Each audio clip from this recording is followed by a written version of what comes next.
The rain came soft and silver over the empty city street. Streetlights blurred into trembling halos as a young girl, maybe 16, stood beneath one, barefoot, her thin hands cradling a small wooden box. The music box was worn, its brass key dull, but when she turned it, a faint melody whispered through the air, fragile, trembling, almost human. Her clothes clung to her skin. Her eyes searched every passerby, but no one stopped. Cars splashed by, indifferent. She pressed the box closer to her chest as if warmth could be borrowed from its tune. Across the street, a sleek black car slowed. Inside sat a man whose face was known from headlines, a billionaire, the kind whose name was printed on skyscrapers. He wasn't supposed to stop, but something in that melody made him glance up. It wasn't the sound, it was the ache in it, like a story begging to be heard. For a moment, time thinned. The girl turned, hopeful, as the car pulled over beside her. When the window rolled down, warm air spilled out, carrying the faint scent of leather and rain. "Are you selling that?" the man asked quietly. She nodded, her voice trembling. "Just enough for dinner, sir." He hesitated, eyes drawn to the chipped carvings along the box's edge. Something about it felt familiar, haunting even. "How much?" She lowered her gaze. "Just a few dollars." He pulled out 100 without thinking. She blinked, stunned. "Sir, it's not worth." "It is," he interrupted softly. "Trust me, it is." As he took the music box, the melody faltered and stopped, like it knew it had reached its destination. "Before we dive deeper, tell me, where in the world are you watching from? It amazes me how far a single story can travel. Drop your city. Let's see how wide kindness still spreads." He placed the music box on the passenger seat beside him, its small weight heavier than expected. As he drove, the city lights smeared past the window, and the box sat there, silent yet alive. He couldn't shake the girl's eyes from his mind. Wide, innocent, yet holding a kind of resignation only hardship could teach. He wondered how long she'd been out there in the rain, what life had carved that look into someone so young. The melody returned in his head, ghost-like. He reached over, turned the brass key, and let it play. The tune wavered, then settled into a slow lullaby, a song his mother used to hum before everything changed. He hadn't thought of her in years. The billionaire's name was Michael Graves, a man with everything, companies, power, followers who quoted his success speeches. Yet beneath the surface was a silence, an emptiness money could never touch. As the melody filled the car, tears welled uninvited. He gripped the steering wheel tighter, swallowed hard. How could this girl, this stranger, carry a tune his mother once sang? The memory hit like a wave. The hospital room, his mother's frail hand, the same lullaby fading as her breath did. He pulled over again, this time on a quiet road outside the city. Rain drummed softly on the windshield. The music box played on, unbothered by time. Michael let himself cry for the first time in 20 years. Somewhere, miles away, the girl walked alone under the same rain. Lighter now, maybe, but still uncertain of tomorrow. He didn't yet know that their stories were tied by more than coincidence, and that opening that little box had just unlocked more than music. The rain had stopped hours ago, but the melody still lingered in Michael's mind. Back at his penthouse, he placed the music box on a marble table beside the city skyline, glittering like constellations trapped in glass. He couldn't sleep. Every time he closed his eyes, he saw that girl, her trembling fingers, the way she looked at the box as if giving away a part of her heart. He poured himself a glass of water, sat down, and studied the carvings again. A small inscription ran along the bottom, "For my dearest Lily, may this melody always bring you home." "Lily," he whispered. The name echoed faintly, tugging at some forgotten thread of memory. Years ago, before the empire, before headlines called him a genius, Michael had been a boy in a small neighborhood with a best friend named Lily Carter. She had lived next door, always humming a lullaby while painting little wooden toys her father crafted. That same tune, the same gentle rhythm. Could it be? He set the glass down, heart pounding. No, it couldn't. that Lily moved away after her parents died. He never saw her again. Still, something inside him needed to know. He grabbed his coat, music box in hand, and headed to the car. The streets glistened under pale morning light. If you were there in that moment, what would you have done? Be honest. Comment your answer below. And if words fail you, just hit like to prove that compassion still matters. Michael drove back toward the corner where he'd met the girl. The rain had washed the streets clean, but the emptiness remained. No sign of her. A few vendors were setting up for the day, their voices low and weary. He asked around, showing her picture hastily drawn from memory by a quick sketch artist he knew downtown. Most shook their heads, uninterested. But one old woman selling flowers pointed down the alley. She's sometimes there, she said. Sings to herself. Poor thing lost her mother, I think. He thanked her and followed the direction. The alley smelled of damp bricks and bread from a nearby bakery.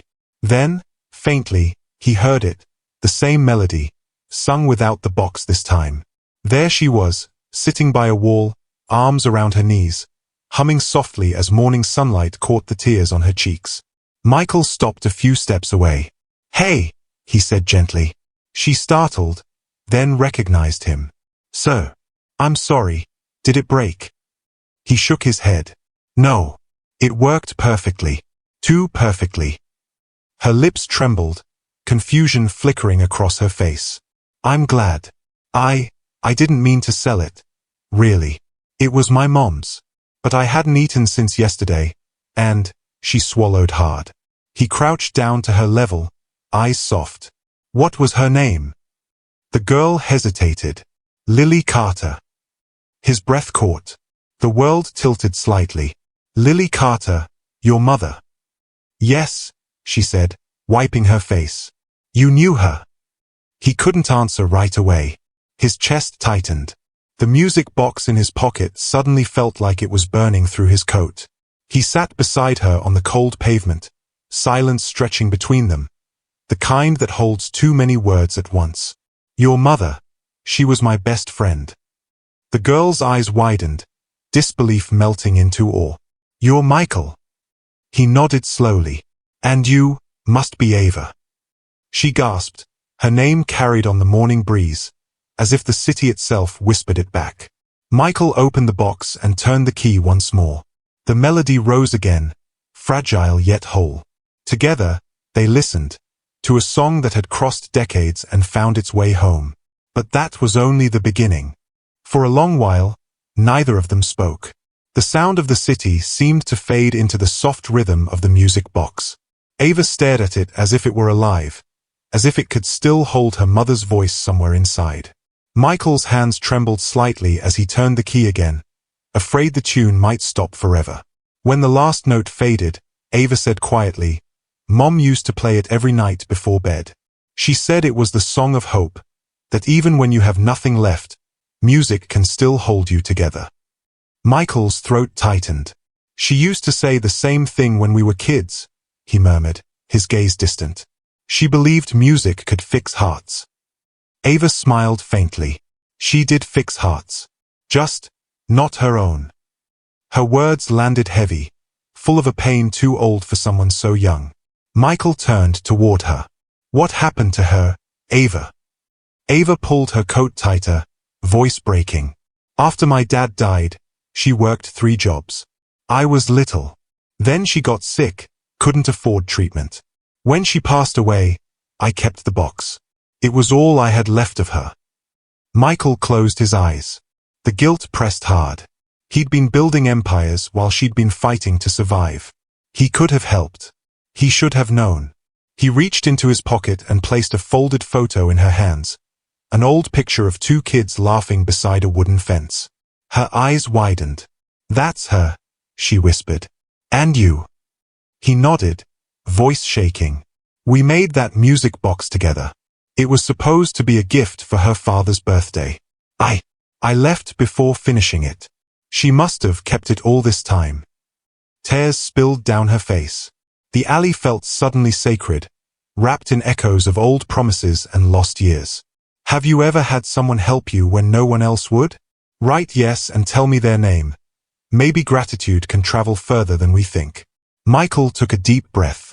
Ava, you shouldn't be living like this. Come with me. You deserve better. She hesitated. I can't. I don't belong in your world. He smiled softly, eyes glistening. You belong in her world, and she was the best part of mine. Something in his tone made her believe him. She rose slowly, still clutching the photo, and nodded. They walked together toward the main street, two shadows merging in the pale morning light. As they reached his car, Michael paused. There's something I need to tell you, he said quietly. Ava looked up, uncertain. What is it? He stared at the skyline, his reflection faint in the car window. Your mother didn't just make that music box for her father. She made another one. For me. She said she'd give it to me when I came back. Her voice was barely a whisper. Did she? He looked down at the small box in his hand, eyes misted. She already did. Ava covered her mouth, tears falling freely. The moment between them became still, grief and grace intertwined. Michael reached out, brushing a strand of wet hair from her face. I promised myself if I ever found her again, I'd thank her. Now, I'll thank you instead. She smiled through her tears. For what? For bringing her back. The sky began to clear then, the kind of blue that feels like forgiveness. But deep inside both of them, a question still lingered. What comes next for two broken hearts bound by a single melody? And somewhere, faint and unseen, the music box played again, though no one had touched it. The drive back to the city was silent except for the hum of the tires and the faint creak of the music box in Ava's lap. Sunlight streamed through the windows, brushing across her face. She looked younger in the light, like a child remembering warmth. Michael stole glances at her as he drove. Every movement, every quiet breath, reminded him of Lily. It felt as though the past had found its way back into the present, wrapped in this girl's fragile smile. At his penthouse, Ava hesitated at the door. She looked around in awe, the glass walls, the view stretching endlessly. It was another world. You really live here? She whispered. Michael smiled faintly. It's just a house. You'll see. Silence sounds the same no matter how tall the walls are. Ava's eyes softened. Mom used to say that too. He showed her the guest room, warm lights, soft sheets, a window that opened to the sky. She traced her fingers across the curtains as if checking if it was real. It's beautiful, she murmured. But it feels lonely. Michael paused in the doorway. You're right. It has been. That night, he couldn't sleep again. He found himself sitting by the music box, replaying the melody over and over, as though he could talk to Lily through the notes. Ava came out quietly, barefoot, wrapped in a blanket. She used to hum that when she missed you, she said softly. Sometimes she'd say, he'll come back when the music finds him. I never understood what she meant, until now. He looked up, eyes glistening. I left her when she needed me most. I thought success would make things better, but it only made the silence louder. Ava sat beside him, the blanket draping over both their shoulders. She forgave you, you know, she whispered. She told me once, people who disappear aren't always running away. Sometimes they're just lost. Her words hit him deep, like a light through fog. He exhaled slowly, years of guilt easing from his chest. Now it's your turn. Share one small good thing you did recently. Write it below so others remember that humanity still lives. Your story might light someone's path tonight. Days turned into weeks. Michael arranged for Ava's schooling, her meals, her clothes. But more than that, he found himself wanting to hear her laugh. She began to draw again, filling sketchpads with colors he hadn't seen in years. Sometimes she'd play the music box beside her, humming softly while the city glowed beneath them. But not everything healed easily. One afternoon, she found a drawer full of letters, unsent, old, yellowed by time. They were addressed to Lily. Her fingers trembled as she opened one. I wish I had stayed. I wish I'd said I loved you before the noise of success drowned everything else. If this ever reaches you, No, I never forgot you, Lily. Ava held the letter against her chest, tears falling silently. When Michael walked in and saw her, he froze. Their eyes met, hers filled with ache, his with apology. You did love her, she whispered. You just didn't get to say goodbye. He nodded slowly, his voice breaking. I didn't deserve to. Ava stepped closer and took his hand. Then say it now. Not to her memory, but to the part of her that's still here. For the first time, he smiled through tears. Thank you, for reminding me what love still sounds like. Outside, the rain began again. Soft, forgiving, like music returning home. Ava woke the next morning to the scent of coffee and the sound of a piano, hesitant notes at first, then a melody she knew by heart. She stepped into the living room to find Michael seated at the grand piano near the window, eyes closed, fingers trembling as they moved across the keys. The same lullaby, her mother's song, now filled the room with light instead of grief. She stood silently, afraid to interrupt. It was the first time she'd seen him play. When the last note faded, he looked up. Your mom taught me that, he said softly. We used to sneak into the community center after school. She'd hum while I tried to find the right notes. I never got it right until now. Ava smiled through the lump in her throat. She would have been proud. Michael nodded. Maybe. Or maybe she'd just say, finally. They both laughed, a sound fragile yet freeing. It felt like the house itself exhaled.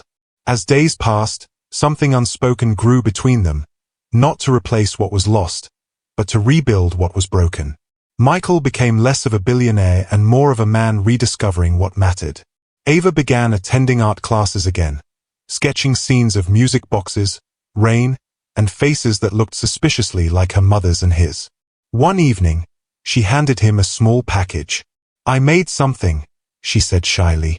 Inside was a tiny wooden music box, hand-painted with stars, the carvings rough but heartfelt. It's not perfect, she said, but it plays the same melody, only slower, like it's remembering. He turned the key and listened. The tune was softer, gentler, almost a conversation between old pain and new peace. He looked at her, voice barely a whisper.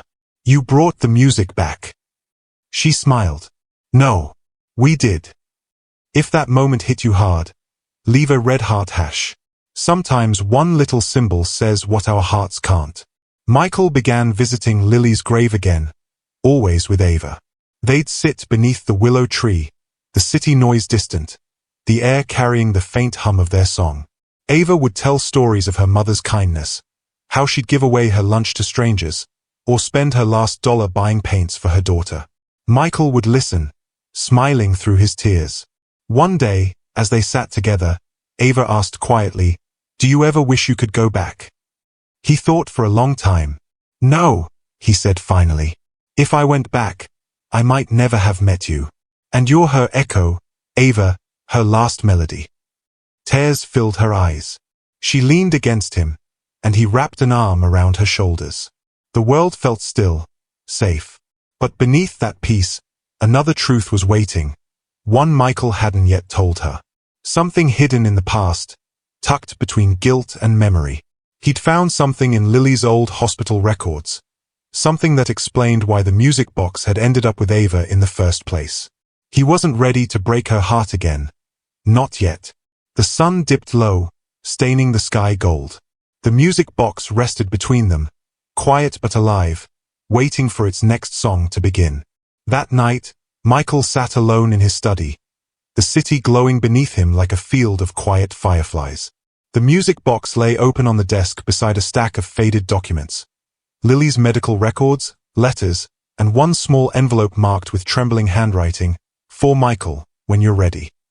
He had found it weeks ago but couldn't bring himself to open it. Now, with the moon high and the silence too heavy to bear, he finally tore the seal. Inside was a single sheet of paper, folded once. The ink had faded, but the words were still clear.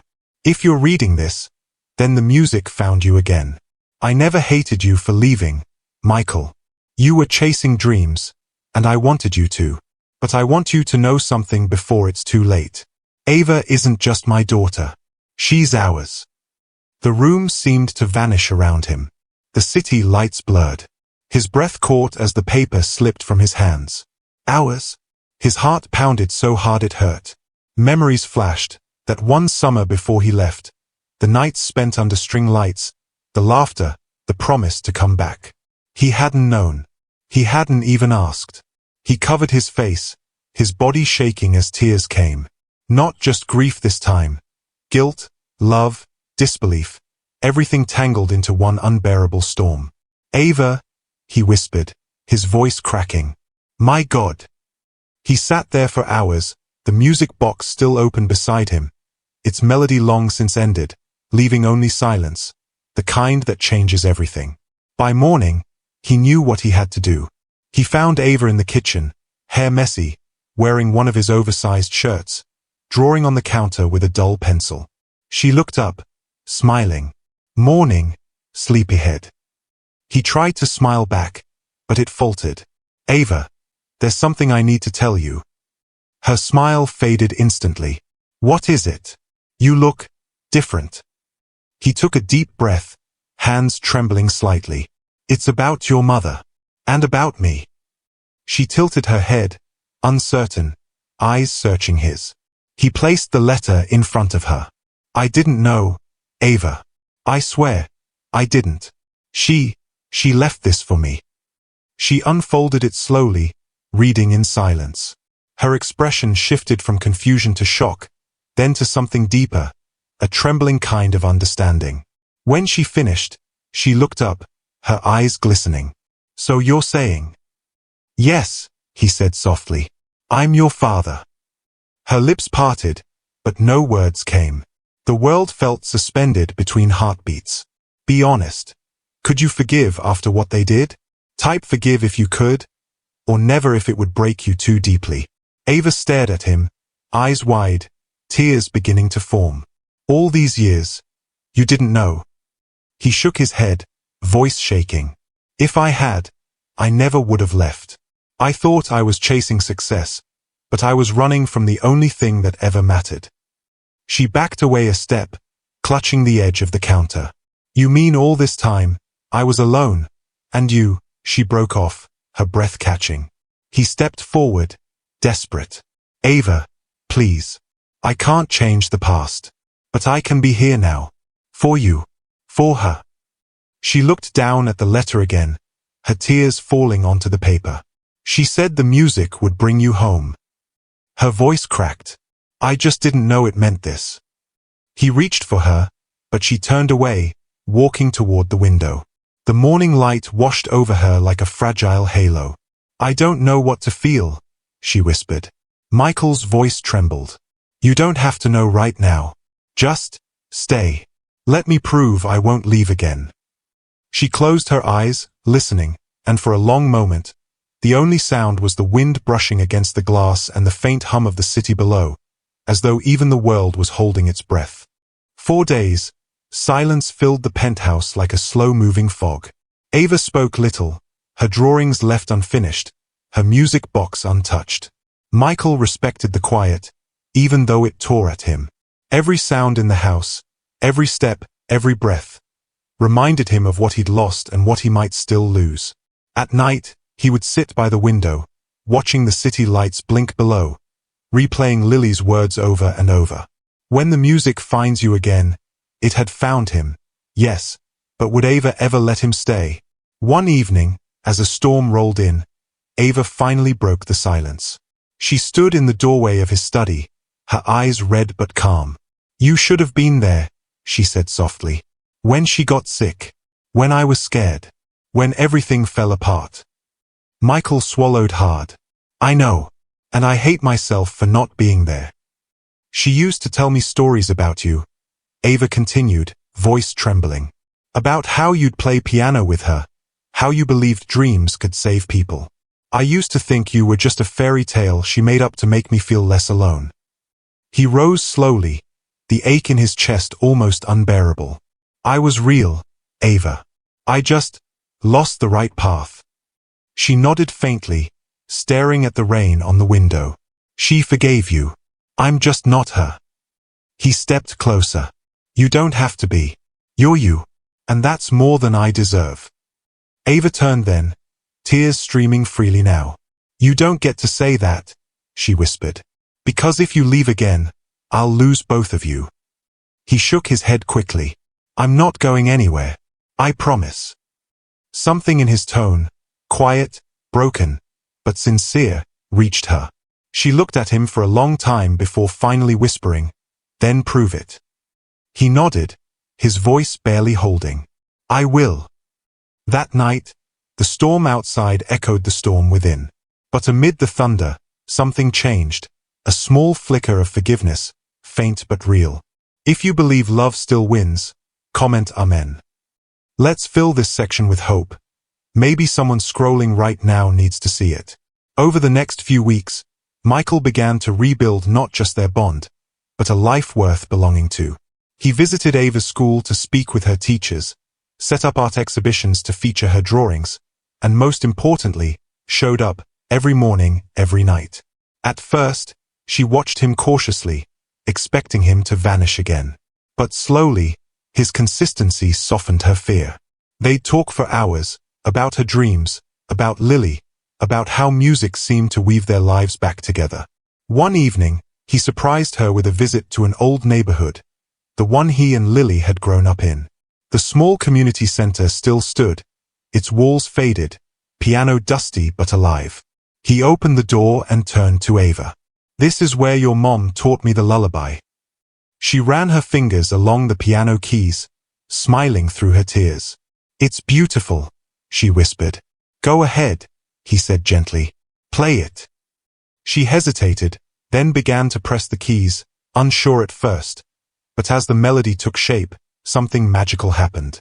The old music box, sitting nearby, began to chime on its own, syncing with her rhythm as if responding to her touch. Michael froze, emotion flooding his face. She's here, he whispered. Ava's hands trembled on the keys, tears falling freely now. Do you think she knows?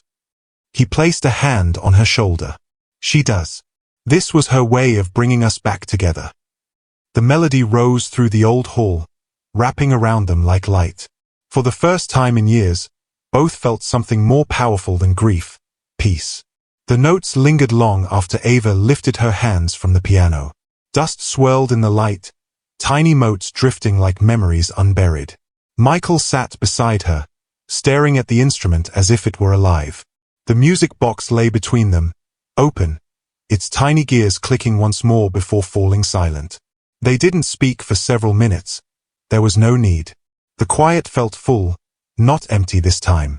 When Ava finally turned toward him, her eyes were swollen but steady. You kept your promise, she whispered. He smiled faintly. For once. A soft laugh slipped through her tears. She wiped them quickly, embarrassed, but he reached out and placed his hand gently over hers. You don't have to hide them, he said. Your mother never did. She believed tears were proof we still care. Ava looked down, voice trembling. I think I'm starting to understand her now. All that talk about hope, about music bringing people home. I used to think she was just saying it to make herself feel better. Michael nodded slowly. She wasn't wrong, though. The music didn't just bring me home, it brought you home too. The sunlight outside had shifted, the storm was gone. Birds perched on the telephone lines, their songs faint but sweet. Ava smiled as she closed the lid of the piano. Maybe it's time we stop playing sad songs. Michael chuckled softly. Maybe it's time we start writing our own. They stood together in the quiet hall, the music box cradled between them, not as a reminder of what was lost, but of what had survived. If this story moved you, don't scroll past quietly. Tap like, not for me, but for the soul who carried this pain and still stayed kind. One click can be your way of saying, I felt you. That evening, they returned home to the penthouse that no longer felt so hollow. Michael framed the old photograph of him and Lily and placed it beside a new one, him and Ava, standing outside the community center. 2 generations connected by the same melody. As night fell, Ava curled on the couch, sketchbook in her lap. Michael watched her draw, the music box, the piano, their hands overlapping on the keys. She looked up and smiled. Do you think she'd be proud of us? He met her gaze, eyes soft. She already is. Ava nodded, glancing toward the music box. Then we should keep her song alive. Not because it's sad, but because it's real. Michael walked over, turned the brass key one last time, and the melody filled the room. Not haunting, not broken, just beautifully complete. Outside, the city glowed against the dark, alive with a million stories still unfolding. But for them, inside that quiet home, one story had finally found its ending. An ending stitched together by forgiveness, love, and the fragile, eternal power of a simple song. And as the final note faded into the night, Michael whispered, "Welcome home, Lily." The music box clicked shut.